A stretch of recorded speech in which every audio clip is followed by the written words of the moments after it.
You so much. And I just want to assure everyone that this session will be recorded and I'm happy to share it afterwards.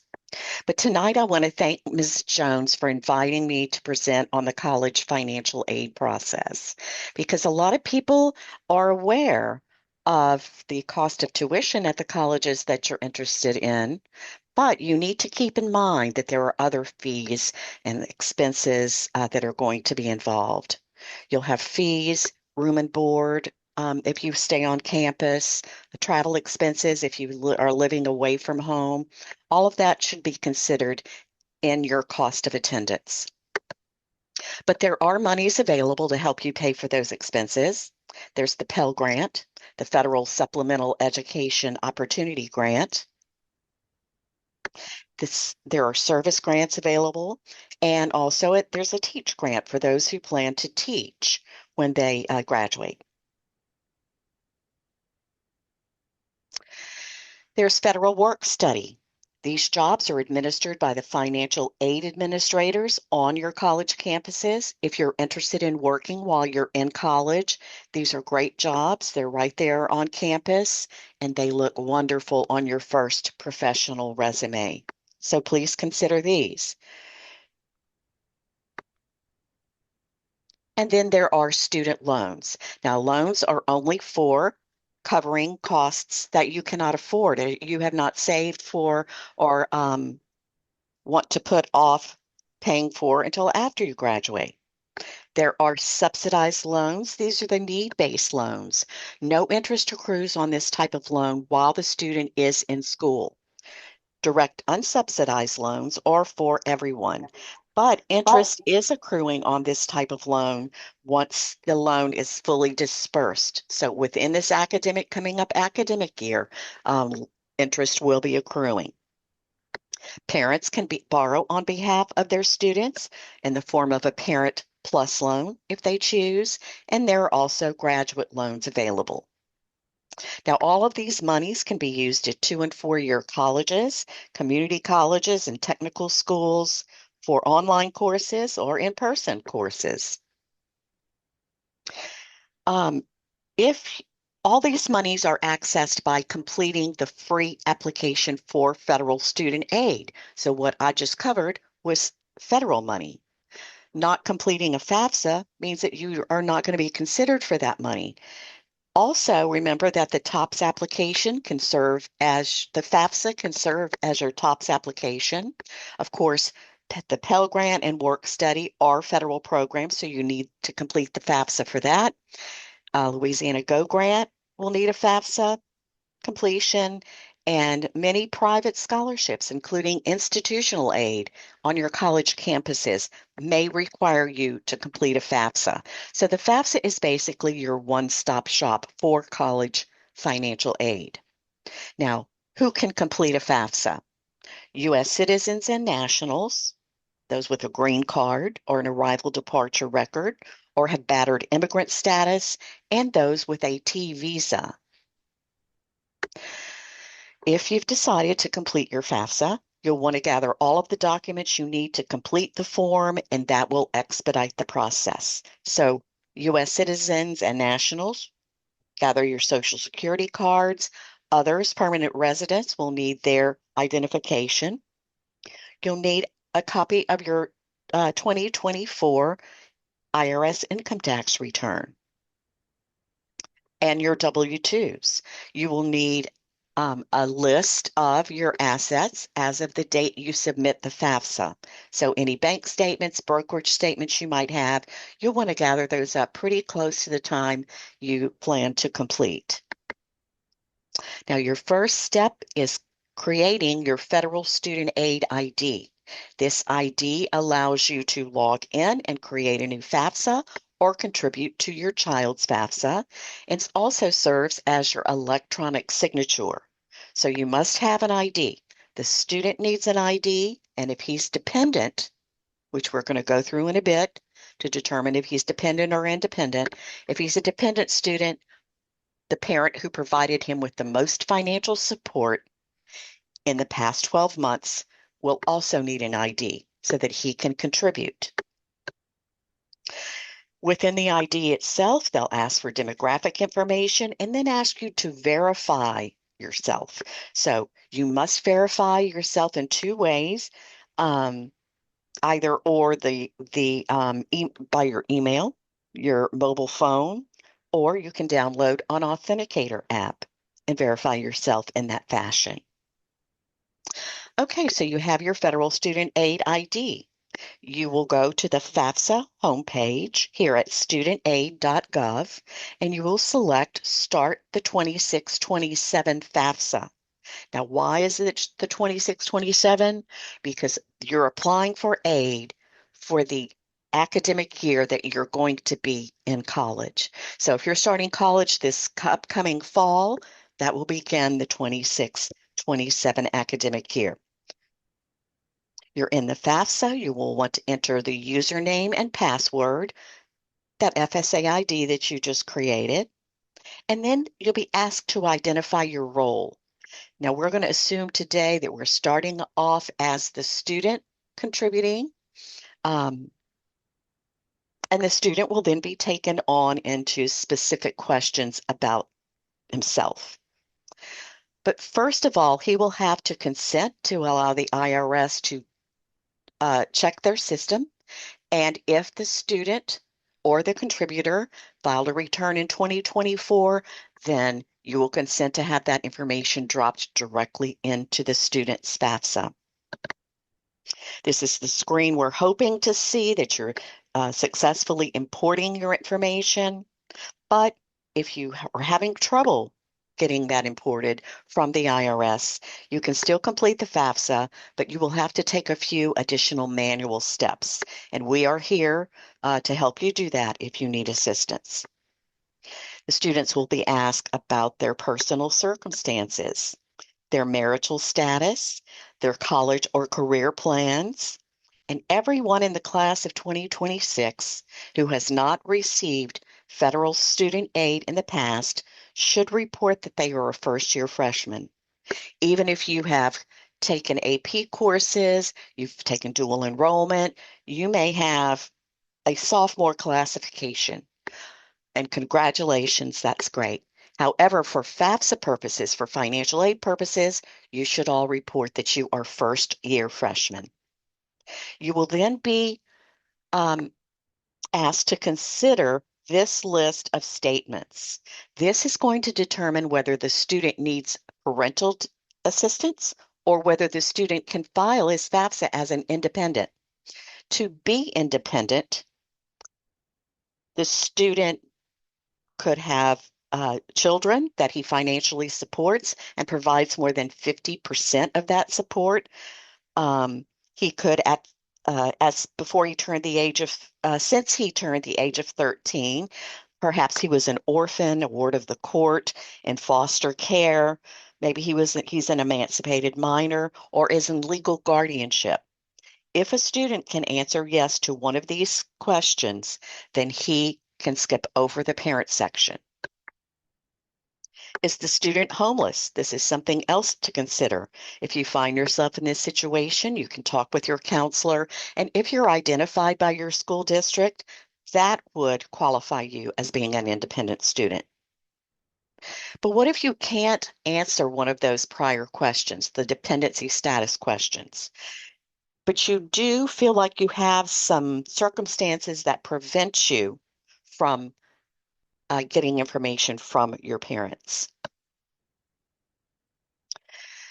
You could have unusual circumstances, which could include a student who's been estranged from his parent or left home due to an abusive situation. Perhaps they were incarcerated at the time. Maybe the student is granted refugee or asylum status or is the victim of human trafficking. All those are unusual circumstances. That's when you would select yes on the FAFSA, that you do have some unusual circumstances. And then you'll work directly with the financial aid counselor at your school to continue through the process. Some things may be considered unusual to you, but for financial aid purposes, they are not considered unusual circumstances. Maybe the parents don't claim you on their tax return. That's fine. It doesn't matter who claims you on their return. Perhaps the student doesn't live with his parents and he supports himself. But if he still cannot answer one of the prior questions, he's still considered dependent. Or the parents may state that they don't want to provide their information. If the parents don't want to provide their information, that is their choice. However, remind them that you will only be offered student loans. You will not be considered for any of the federal grant monies. Or maybe the parents aren't going to pay for your education expenses. That would be something to talk to your financial aid administrator about, but it does not qualify as an unusual circumstance. So as I mentioned, if you have an unusual circumstance, select that question as yes on your FAFSA and then contact the financial aid offices at the colleges you're considering. Next, you'll be asked if you want to apply for loans only. If you do, that's fine. That's your choice. But we encourage everyone to select no here. We want everyone to be considered for all types of free money. The student will move to the demographic section where he will report his sex, his race and ethnicity, and his citizenship status. He will report whether his parents have attended college in the past. Is he a first-generation college student? If neither parent attended college before, then that student could be eligible for additional financial aid. Did the student file a tax return? Was the student's parent or parents killed in the line of duty? And this is for members of the U.S. Armed Forces who were killed on or after the events of 9/11 or performing official duties, such as a public safety officer.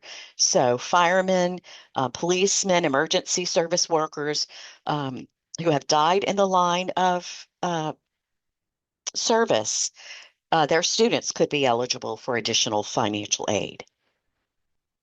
What is the student's high school completion status?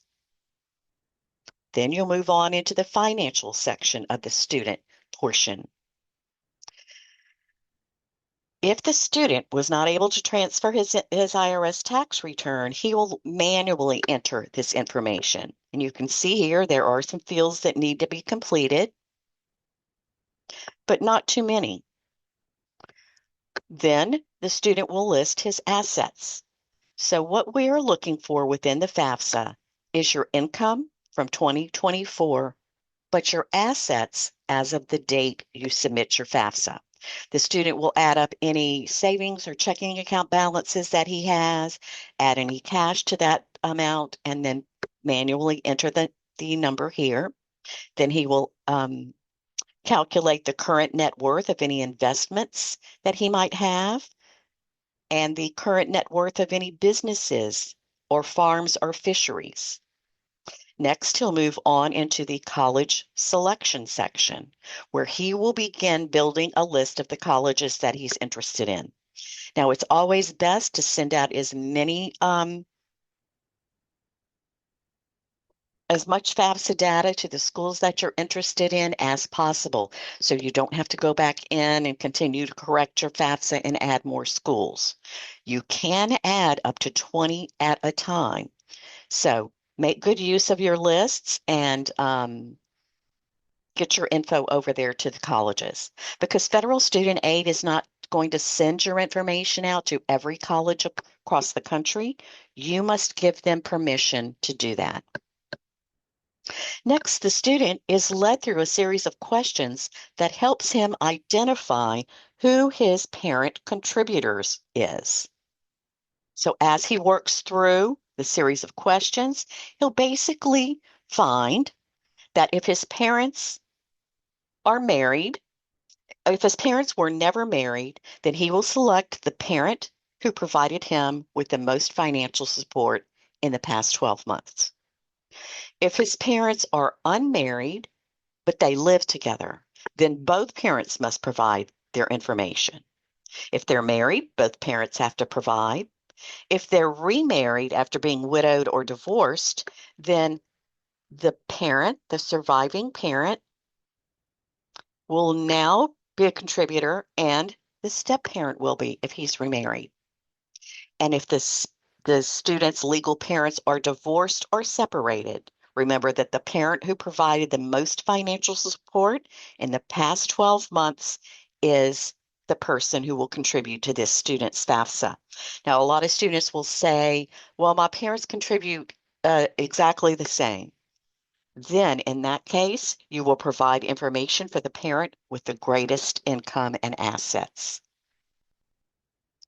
Once you've identified that contributor, you're going to drop him an email.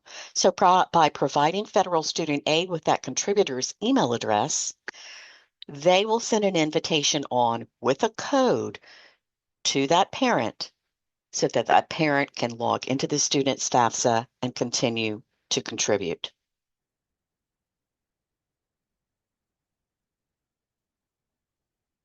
You can see here that a invitation code has been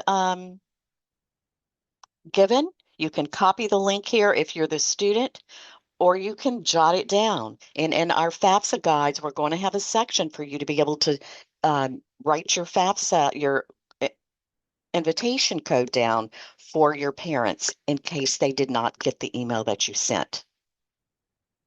Now it's time for the student to review all of the questions and answers to those and sign his FAFSA.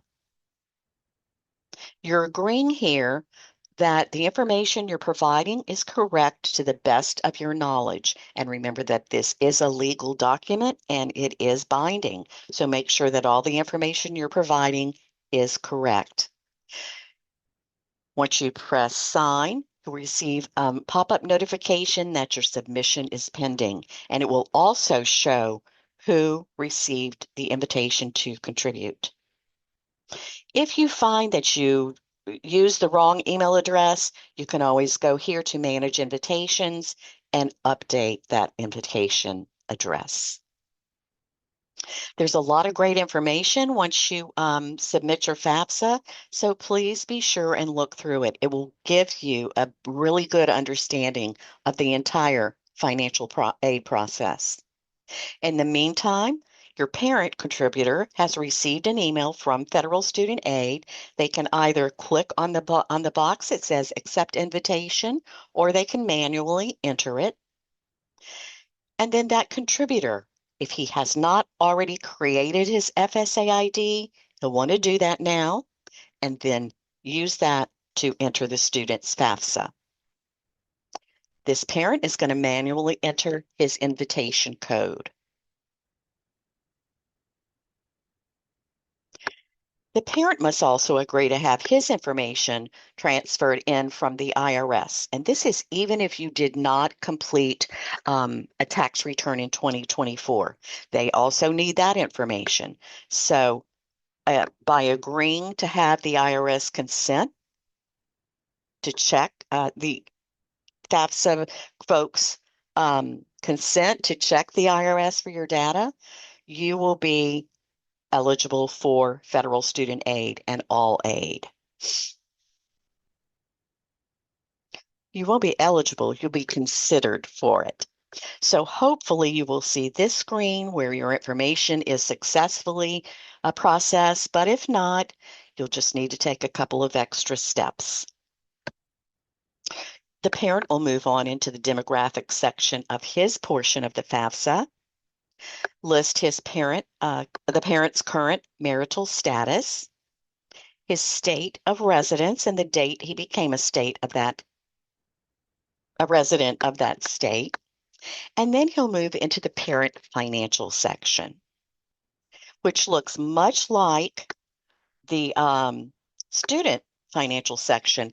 However, he must list on this page and check off any federal benefits program that he or anyone in his household has participated in 2024 and 25.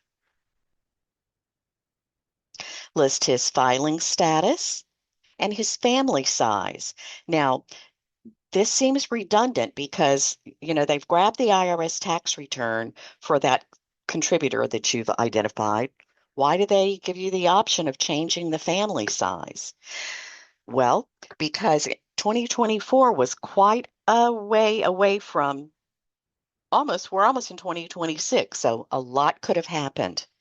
If you take a look on your income tax return from 24 and it shows your number of dependents, but say you've added someone to the family, you've taken in some relatives that you are providing more than half of their care, whatever your situation is within your household as that contributor, you can manually update that number.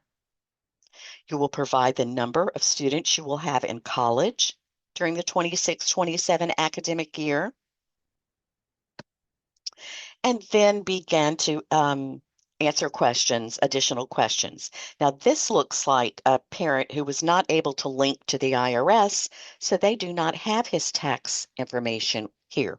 This will have to be completed manually. But there are a lot of great resources on these pages. Over to the right-hand side of each field, you should see the opportunity to open up another box to explain exactly what they are looking for. If you need help, I'm going to provide you with my contact information and we can help you on a one-on-one basis. The parent who is the contributor should report any child support that he has received for the last complete calendar year. So in our case, if you're completing tonight your FAFSA, you will tabulate any child support you received in 2024, and so on and so on. Now, this is not what you were court mandated to receive. This is exactly what you did receive. Parents will report their assets, cash savings, and checking account balances.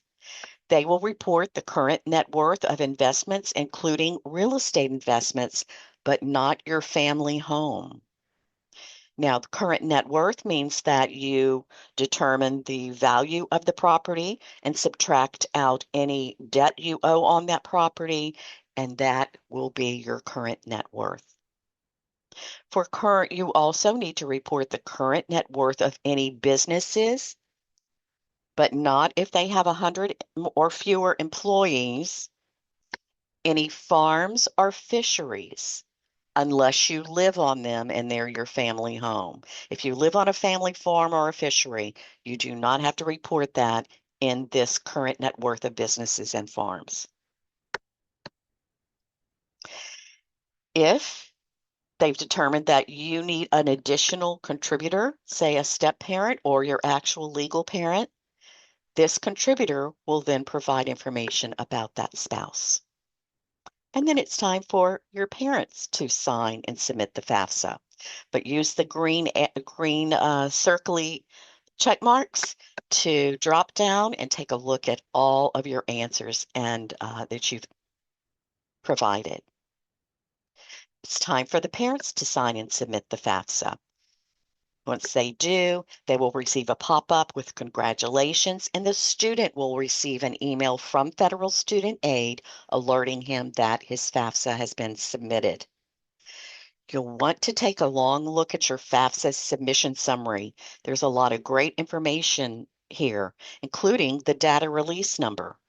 That's a number you can provide to your college if you want them to make changes on your FAFSA for you without you having to log back in and go through the entire process of signing and submitting.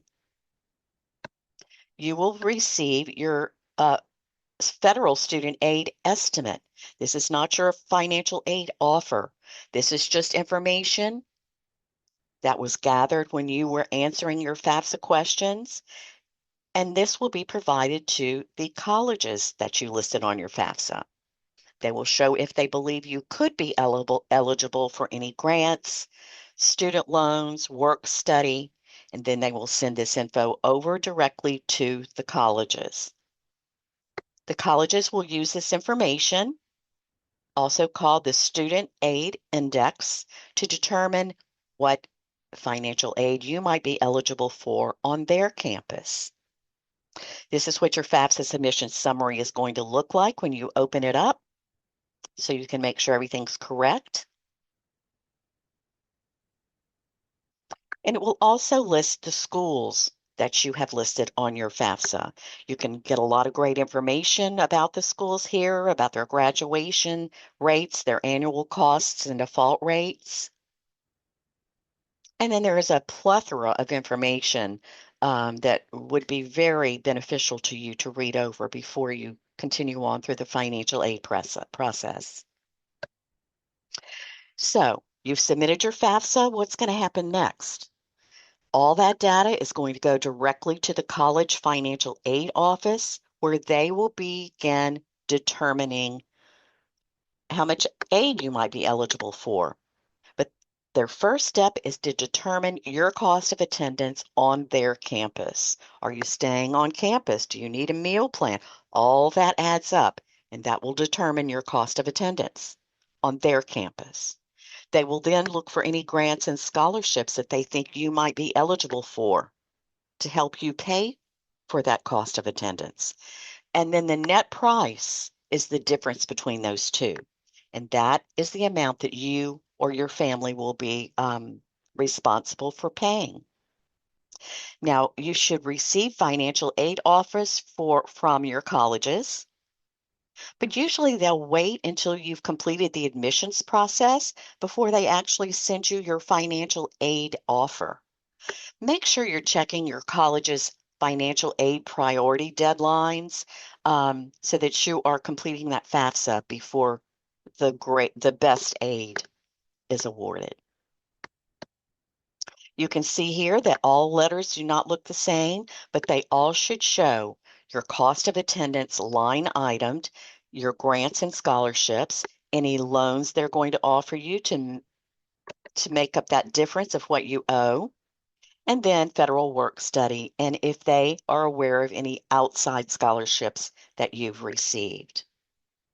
Once you get all of your financial aid offers in, you can lay them all side by side or create a spreadsheet and just take a long look at them. If price is most important to you, if that's your priority, then that will be easy. You'll be able to take each offer and decide which is best for you. Once you do accept an offer, you always want to accept the scholarships and grants or the free money first. Federal work study doesn't have to be repaid because you've worked for that. Your final resort would be student loans, but have a good conversation with your parents about what a loan is and the responsibilities of borrowing. If you do borrow, make sure that you are checking all the sources, checking their rates, checking their fees to originate your loans, if they have any discounts offered, if they're a nonprofit. And continue to look for scholarships, because every scholarship that you earn is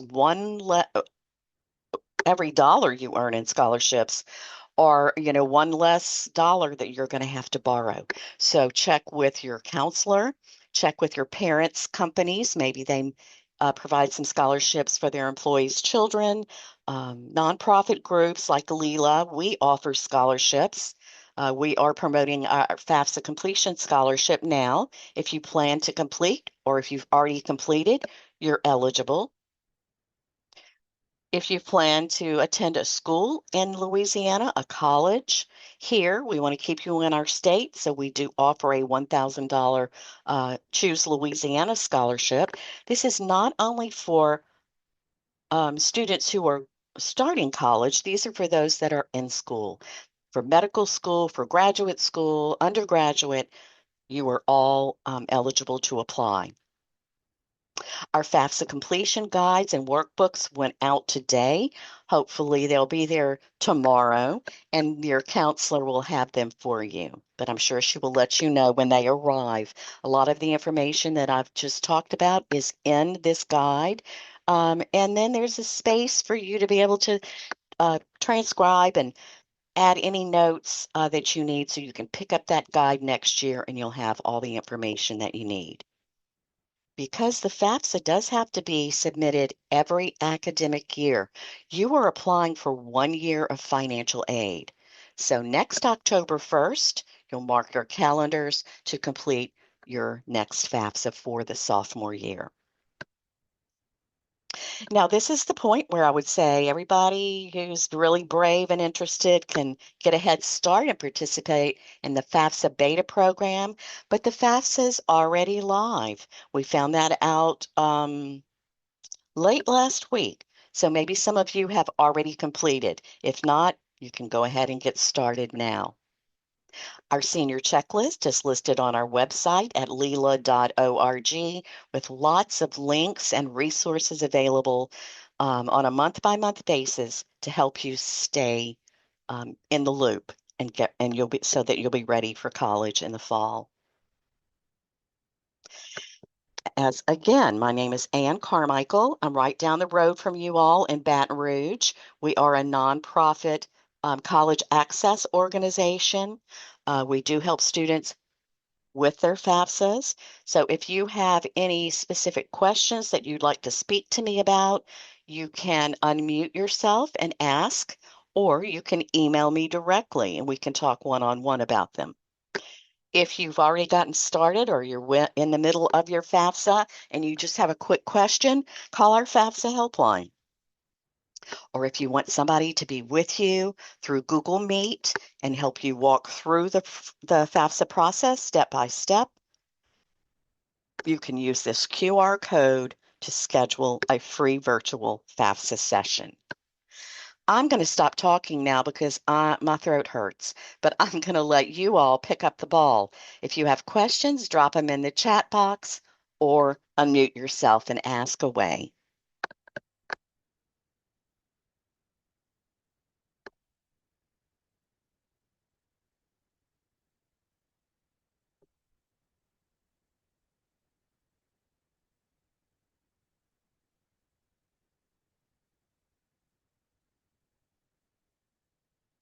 I'm going to assume nobody has questions that they want to talk about within this forum, but I'll leave my screen up here until everybody has left the session so that you can jot down my email address and we can speak directly.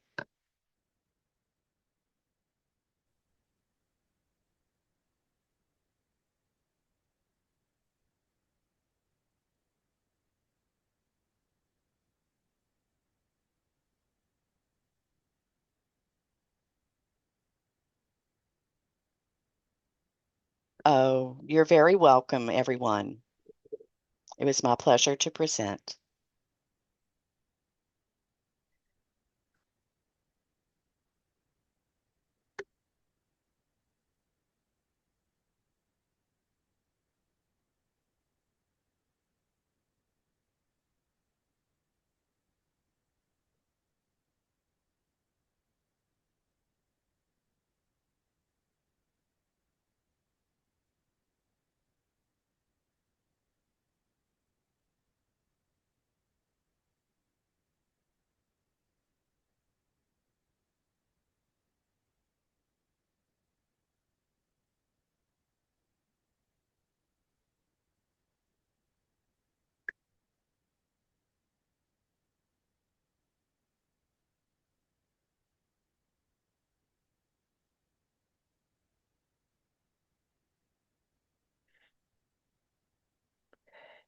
Yes, this presentation will be shared with me, and then I will share it with all the parents who were able to attend and who were not able to attend so that they can complete their FAFSA. Thank you so much, Ms. Jones.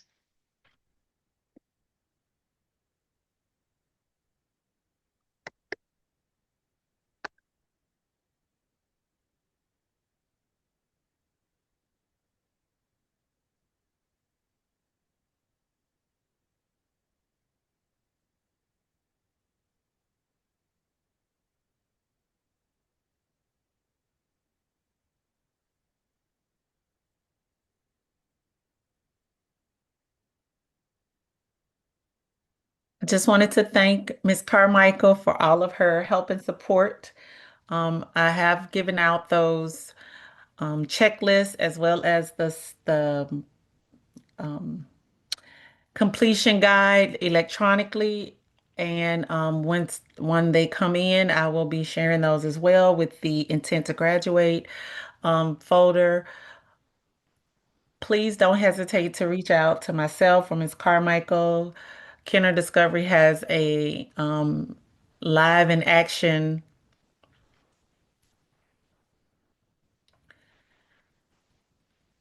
Miss Carmichael, there's a question that they Yes. have about two kids that will be in college. Is there anything different? Previously, there was some accommodations for that. Do you know of any updates in that manner? Well, I will tell you that the number of students in college is still a question within the FAFSA, but Mhm. from what we've been told, federal student aid is not providing that to the financial aid offices. And I understand that question's going to drop off the form next year. But what we're encouraging parents with multiple children in college to do is go ahead and submit the FAFSA and then contact those colleges that you're considering and let them know that it's a hardship, that you're going to have two in college and you would like for them to consider your child or children for additional aid. So you're basically going into an appeal process, but it is the parents' and students' responsibility to talk to the financial aid about that situation. They can use professional judgment to make to override some of the suggestions that federal student aid has. That's up to the financial aid administrator.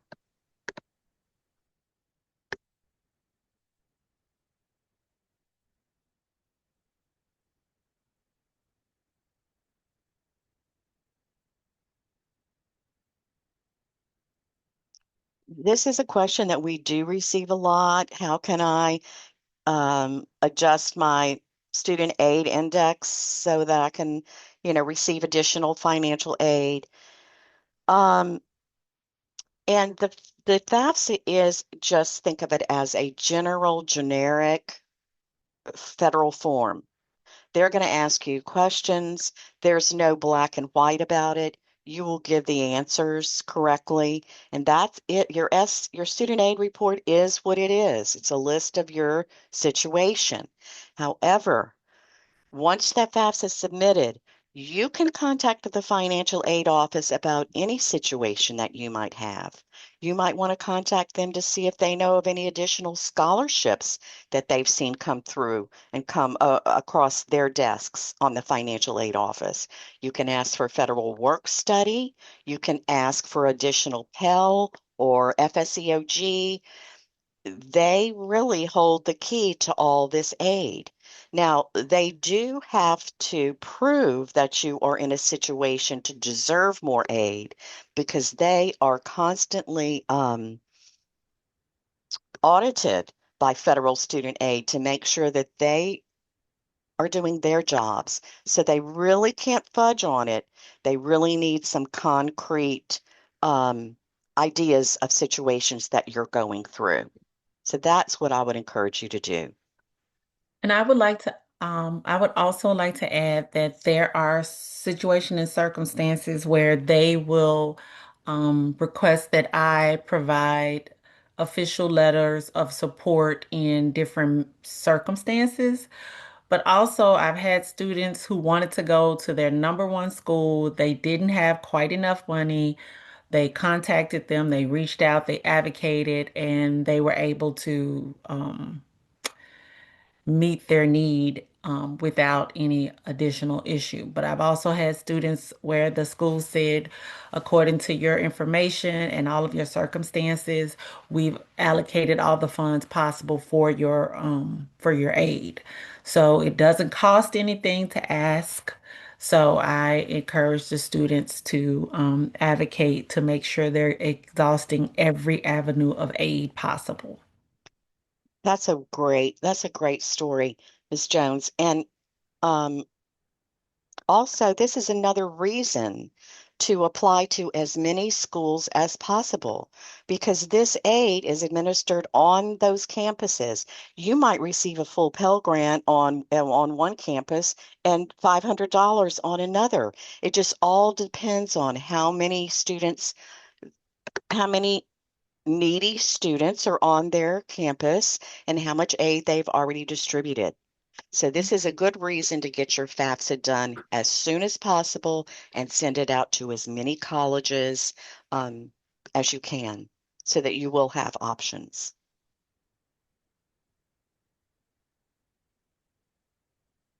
Okay, this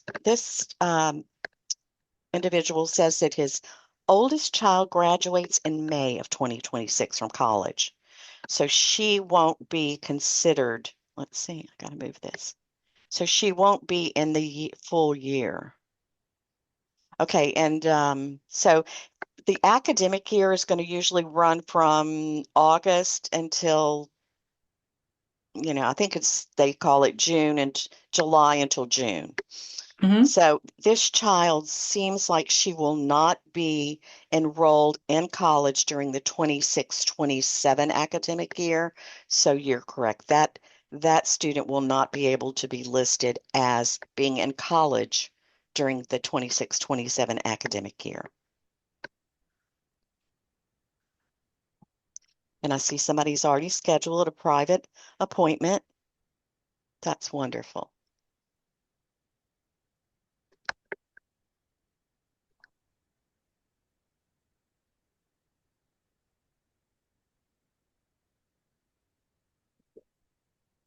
Well, if we have no further questions, we definitely want to be respectful of time. I'm sorry we had some technical issues, but the information will still be accessible and available to use and pertinent. Hopefully, you guys have already started with the FAFSA. The students have already been their FSA completed. I've answered as many questions as you guys send emails, but Miss Carmichael is usually available. I shared the helpline and your information throughout their school year, Miss Carmichael, so that parents who might not be in the mindset to do all of this right now, have an opportunity before the deadlines of for April and tops and things like that. So I just wanted to thank everybody for coming.